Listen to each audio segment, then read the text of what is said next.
Welcome to Channel AMEC, your insight to the Australian visa system.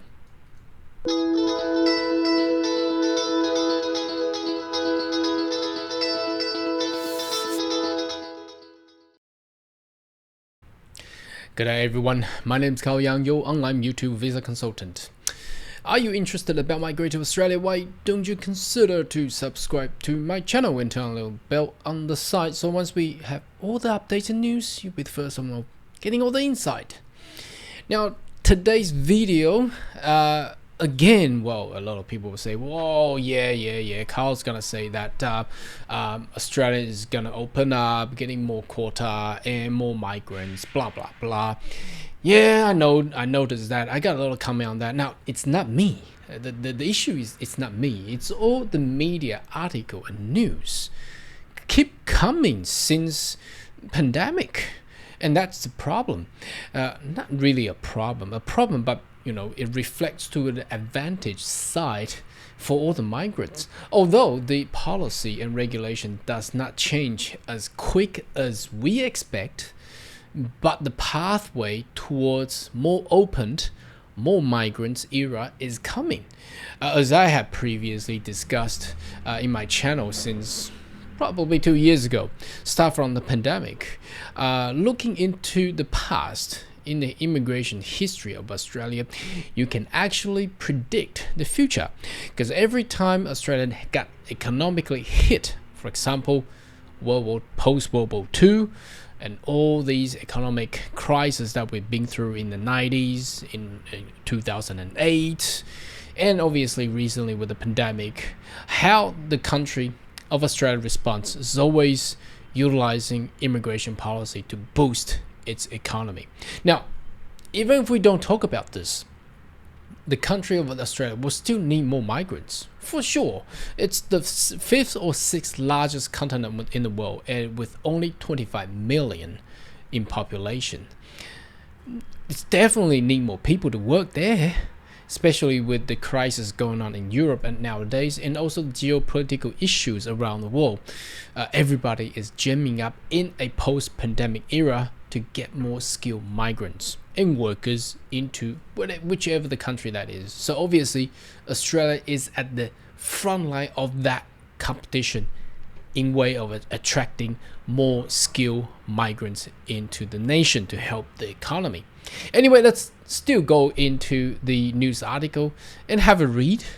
And at the end of this video, I'll also provide my summary and my view as well.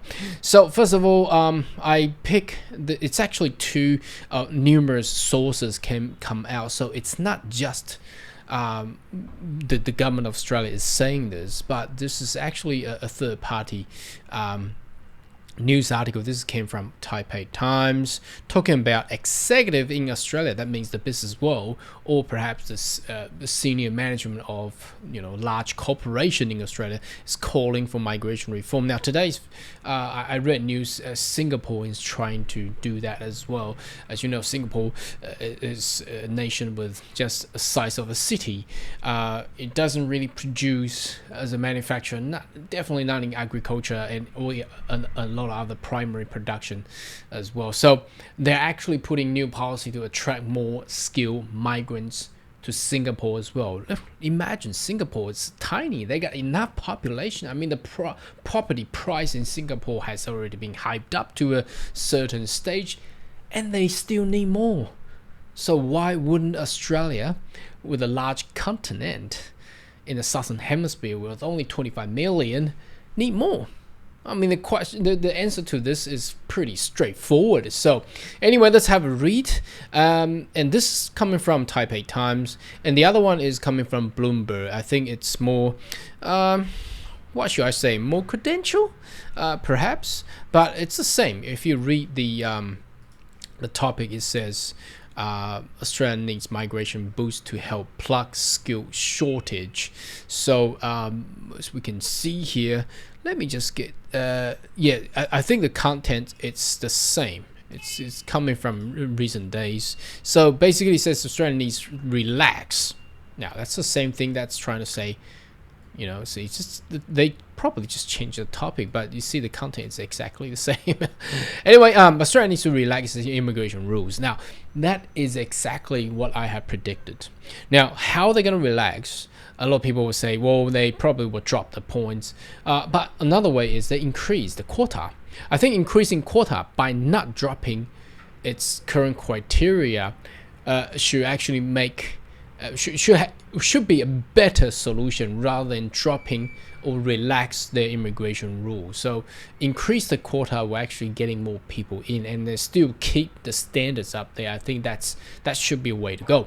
To encourage more people to move to the country, help plug severe labor shortage, as well as improve workplace diversity, top executive told the Business Forum. A big role of migration is to help find people with experience who haven't had time to acquire. I think that's critical, said Kate Pounder, Chief Executive Officer of CEO of the Tech Council of Australia. Look at this. Now, this is a big Tech Council of Australia that includes a lot of different type of technology. Now, that also including the area that we have previously been talking about in the Global Talent Independent Program. They need more of these kind of people. So she was speaking at Australian Federal Financial Review Business Summit Tuesday. Pounder pointed out that half of workers who arrive visa skill migration in the tech sector are women. Wow. Interesting. But if you look at the training system, 90% people that come directly information and communication technology degree are men. Well, what does that say? Probably women can work more effectively, perform more better. But anyway, I'm not going to comment too much on this one. So migration help improve gender balance. That's what she's trying to say. I mean, she's female too. Anyway, cool. Prior to pandemic, almost 400,000 international students and 250,000 working holiday were employed each year, mainly in pubs, hotel, restaurant. That supply evaporated when country closed the border, and that's exactly what happened. So if you look at the graph, look at this. It's a huge plunge, and that severely affected the economy of Australia. So you probably have seen a lot of politicians in Australia talking about, oh, we got good GDP, good unemployment rate, and blah blah blah. But here is the fact. Now, the reason why I'm continuing posting this video talking about these news is not me wanting to say that, but it's a proof, a fact, it's a trend that you can see. So every time I have these news come out, it's not duplicating what I had said previously. It's again proof again with the way of where the trend is going. So in the migration war, I believe in every type of industry, depicting the right trend is where to go. If you predict the wrong trend, obviously you head yourself into the wrong direction. That's no good. So I'm here to provide information so everybody can find themselves at the right trend. So if you're at the right track, you're getting your dreams and goal sooner. Okay, Australian family reopened its international border last month, but economists said that it will be sometime before migration return because look, there's still a lot of plan. If you have been traveling to Australia, you may notice that there's a lot of seats still empty. Okay, so the international travel obviously hasn't really gone back to the stage where they're supposed to be. Now there will be times to get there. So more incentive probably will be proposed by the government of Australia, or that's how the Business Forum want the government to do. The CEO of Talent Recruit of ADCO Group NZ said that the government needs to relax visa rules to make easier international student migrant to become permanent resident. Now here we go. That's the beauty. That's exactly what we want. How they're gonna implement that, I think they're in the process of getting a new policy out. But as I had said, criteria, the standard should be there, but increasing quota, I think that is a better way to go, because I've constantly communicating with a lot of state government officials. Let me tell me that the the quota, the number they allow to issue nomination is really limited. Okay, prior to pandemic, Australian lawmaker tightened the pathway to permanent residency. As you can see, that's back in 2018 and 2019. What I can say, its speed, essence, it's simple policy setting. We know where demographic is coming from. We have shortage and basically need more people. If we don't have those talents, what they're trying to say is that it will affect adversely to the economy of Australia. So what is my view, and how should I summarize these news articles? Now again, I'm not here to repeat news that was said or published back in 2020 or 2019. As you can see, these news are current, probably yesterday or the day before only published, and they are not duplicating the last year's news. They're new one, okay, and from new business body or corporation or council. So this is all where the trend is actually going.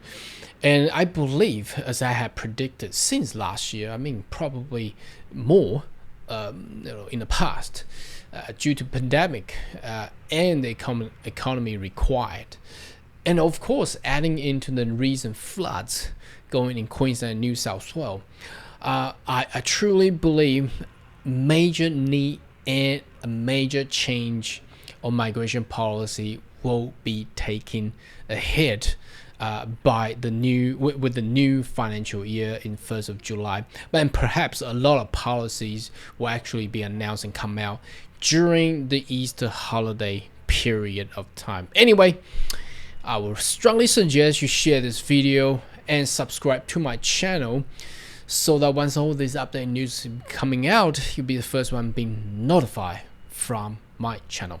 Anyway, should have more question or query, more than welcome to leave a comment right down below. And I see you next video. Goodbye.